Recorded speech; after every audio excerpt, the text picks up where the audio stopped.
Hello, trainer. Good afternoon. So, this is another episode of Be the Light, and today we're going to be talking about boundaries. So, first of all, before we talk about boundaries, I would like to appreciate you for your effort in volunteering to do this with us. We really appreciate you. Seems as if it is going so well so far. So, with boundaries, the first thing you should do, as usual, go over the material, of course. And the boundaries, like the introduction, could just be about having people think about why boundaries are necessary.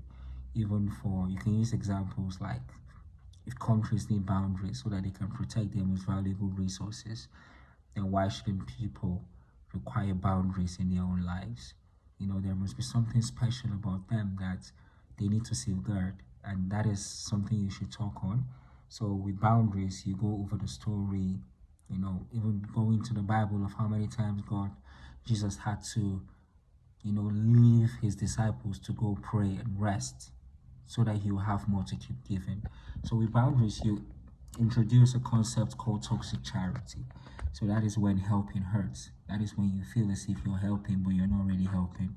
You think as if the more you give, the more you're helping, but the more you give, the more you're making people become more dependent on you, which doesn't really empower them to help themselves. So you explain toxic charity as the first teaching, and then you move on to the second teaching, which talks about monkeys. So monkeys is sort of how it's a metaphor of how of the way you use it is, anytime people come with you with a problem, they're handing their monkey over to you, and now you have to deal with your monkeys, even though you have monkeys of your own. So it's really about you now taking a step back and helping them solve their own monkeys by getting them to deal with their own monkeys instead of just putting it on you and then walking away.